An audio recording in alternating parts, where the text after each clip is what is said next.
จวพี่ไอ้แค่เรื่องว่าเก่าสายนี่ได้คนงามเอ่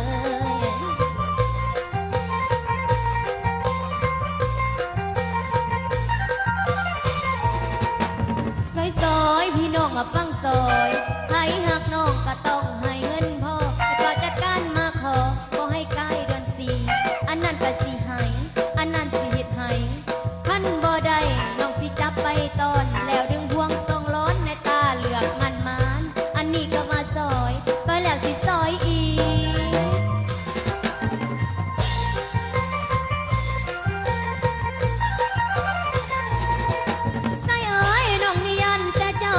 บ่แน่คือจ้าตั้งแต่เมียบ่ทันปะอัดก็มาเป็นหาง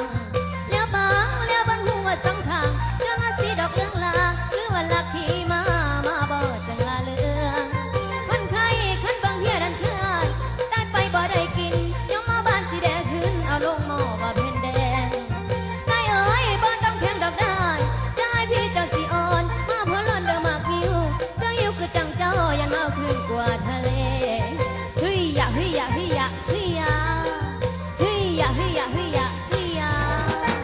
ใส่ซอยพี่น้องฟังซอยเบาพอหางเมียหางว่ามีเห่าเดี๋ยวบังมากเกลือเผา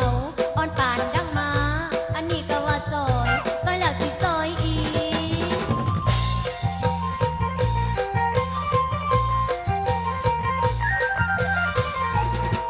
ใส่เอ้ยเพิ่นว่าคนบ่มีสู้นอกเขาคุกก็บ่ม่วนมากพี่บวนไว้สั้นๆคันกินแล้วก็บ่มัน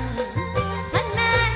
ใจประสงค์ก่อนได้นอนข้างบ้านอายตื่นอย่าลงห้องว่าเพียงเพิ่งได้นอนเฮิงบ่อยากหนีดีได้คนงามเอ่ยจังหวะถึงดอกก้อนทายวันสวรรค์ศิลากรเอาไว้ตอนข้างหน้าพุ่นจะมาพอว่าพบกันโอ้ละน้อ